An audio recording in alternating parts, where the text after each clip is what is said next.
अस्सलाम वालेकुम नाज़रीन, मैं हूं सलमान हाशमी। आपको अपने चैनल पे खुश आमदीद कहता हूं। आप लोगों से गुजारिश है चैनल को सब्सक्राइब कर लें, बेल आइकन को ज़रूर दबा दें। सियासी मैदान में हलचल मची हुई, वैसे तो ठंड हुई हुई है लेकिन सियासी मैदान बहुत गर्म हो चुका है। और जो आज की सबसे बड़ी हलचल है वो हम लोग आप तक लेकर आए। नवाज शरीफ साहब, मियाँ मोहम्मद नवाज शरीफ साहब का वजीर आज़म, उनकी मुलाकात हुई है साहब वजीर अजम चौधरी शुजात हुसैन के साथ। चौधरी शुजात हुसैन भी वजीर अजम रहे हैं। एक दौर था जब वो जमाली साहब को हटाया गया था, उसके बाद चौधरी शुजात हुसैन साहब, शौकत तरीन साहब नहीं, शौकत अजीज साहब के आने से पहले पहले वो उस वक्त वजीर अजम रहे थे, जिनको चंद सियासी लोगों ने हलाली वजीर अजम कहा था कि हलाला करने के लिए वजीर अजम है। तो इस तरह से वो थे, लेकिन ये है कि उनके बहुत उनका एक मकाम है सियासत में, बहुत वो अपनी एक वसअत रखते हैं, सियासी नज़र रखते हैं। तो उसके मुतालिक बात हुई है जो इनकी कुछ डिमांड्स थी। चौधरी शुजात साहब ने कुछ डिमांड्स की थी मियाँ मोहम्मद नवाज शरीफ से। मियाँ मोहम्मद नवाज शरीफ साहब आज पूरा अपना काफिला लेकर, मियाँ मोहम्मद नवाज शरीफ, उनके भाई मियाँ मोहम्मद शहबाज शरीफ, मियाँ और मरियम नवाज साहिबा और आज़म नज़ीर तारड़ साहब और दीगर भी लोग, ये सब लोग आज जाके मिले हैं चौधरी शुजात हुसैन साहब से। आपको ये बताते चले कि ये मुलाकात जो है ये कोई 15 साल बाद हुई है, यानी 14 साल कुछ महीने बाद 2009 में जब चौधरी शुजात साहब की वालदा का इंतकाल हुआ था, तो उस वक्त मियाँ मोहम्मद नवाज शरीफ साहब इनके घर गए थे और उस वक्त जाकर इन्होंने बात की थी। और सबसे बड़ी खुशी की बात यह है कि इमरान खान के टॉपिक से हट के कोई बात करने को आई है जिसके ऊपर हम आपसे बात कर रहे हैं। वरना वो बंदा बिला वजह बीच में आया और रहता है, क्योंकि उसकी करतूतें ऐसी हैं, उसके कारनामे ऐसे हैं जो आप तक पहुंचाने होते हैं हमने, और वो पहुंचाते पहुंचाते फिर हम बहुत कुछ भूल जाते हैं। तो मियाँ मोहम्मद नवाज शरीफ साहब की मुलाकात हुई है, कुछ 40 मिनट की मुलाकात है। 40 मिनट में से कुछ टाइम 1-to-1 मुलाकात का है और बाकी सबके साथ गैदरिंग है। तो उसमें जो अंदरूनी जराए से खबरें अभी हमें आ रही हैं, उसमें यह है कि उधर से डिमांड हुई थी चौधरी शुजात हुसैन साहब की तरफ से कि 5 सीटें उनको मिलेंगी नेशनल असम्बली की और 10 सीटें सूबाई असम्बली की, जिसके ऊपर बातचीत हुई है, लेकिन जिस पे एग्री हो गई है पाकिस्तान मुस्लिम लीग नून, वो ये है कि 2 सीटें नेशनल असम्बली की, कौमी असम्बली की 2 सीटें और 3 सीटें सूबाई असम्बली के देने के लिए एग्री हो गई है पाकिस्तान मुस्लिम लीग नवाज।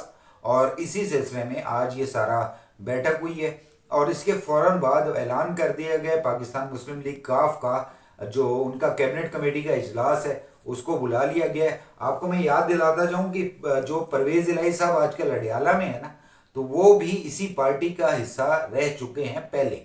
इसी पार्टी से वो लोग वो वजीर आजम बने थे, फिर डिप्टी वजीर आजम बने, तो वजीर आला बने थे सॉरी, और फिर डिप्टी वजीर आजम बने। तो लेकिन उन्होंने, उनका क्रश था या उनके फैमिली में से उनके बेटे का था या किसी और का था, तो वो उस क्रश को निभाते हुए वो पीटीआई को पधार गए। और पीटीआई के आजकल भी सदर है, और जैसे वो सदर है वो आपको भी पता है, हमें भी पता है। तो लेकिन आजकल अडियाला जेल में, जिनके ऊपर मनी लॉन्ड्रिंग के और नैब के बहुत बड़े बड़े रेफरेंसेस हैं, वो पहले इसी पार्टी से स्विच करके और पीटीआई में चले गए थे।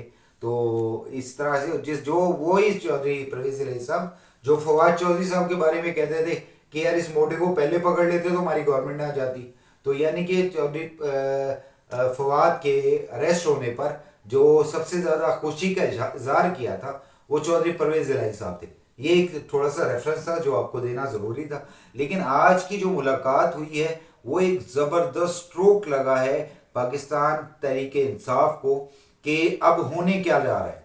क्योंकि अभी वो लोग अपनी पार्टी के इंटर पार्टी इलेक्शन से नहीं निकल रहे, और अभी तक इसी तरफ से नहीं निकल रहे कि चेयरमैन कौन होगा, किसको सीटें देनी है, और यहाँ पे सीटें बंटना भी शुरू हो गई हैं कि यहाँ पे सियासी इत्तेहाद होगा या नहीं होगा। इस सारे मामला पे चलते जा रहे हैं। लेकिन जो बात अभी हमें जराए ने बताई है वो ये है कि दोनों साइड से जो ऑफर्स आई हैं उनके ऊपर मियाँ मोहम्मद नवाज शरीफ साहब ने उसको जो श्रिंक करके उस ऑफर को एक्सेप्ट किया है और उसके ऊपर फैसले का टाइम दिया है चौधरी शुजात साहब को। और उम्मीद है 2-4 दिन के अंदर अंदर दोबारा चौधरी शुजात साहब की मुलाकात मियां मोहम्मद नवाज शरीफ साहब से हो जाएगी और होने के बाद फैसला हो जाएगा कि मजीद इसके साथ क्या चलेगा, इस पार्टी को कैसे साथ लेके चलेंगे। ये वही खबर का है जिसके बारे में हम पहले बता चुके हैं, उसका रिवर्टल है कि हमने पहले बताया था कि ये जम होने की बात हो रही है, जबकि काफ लीग जम नहीं हो रही और काफ लीग अलहदा से अपना एक अलहदा निशान रखते हुए, अपनी एक अलहदा पहचान रखते हुए पाकिस्तान की सियासत में अपना किरदार अदा करेगी। और इसी सिलसिले में जो भी नई अपडेट आएगी आपको देता रहूँगा, आपको बताता रहूँगा। अभी हम आपको दिखाएंगे मजीद जो चौधरी शुजात की चौधरी मियां मोहम्मद नवाज शरीफ साहब से मुलाकात हुई है। चौधरी परवेज इलाही पता नहीं कहाँ से आ रहे हैं बीच में, लेकिन वो इस पार्टी में नहीं है। तो उनकी जो मुलाकात हुई है और उनका आना जाना, मिलना जुलना, जिन जिन लोगों से मिला है, चौधरी सालिक साहब से मुलाकात हुई है और जो जो लोगों ने उनको खैर मकदम किया है उनकी आमद का, उनके बारे में भी दिखाएंगे। अपना ख्याल रखिएगा, आपसे बहुत जल्द दोबारा मुलाकात होगी। आपका अल्लाह ताला हामी व नासिर हो।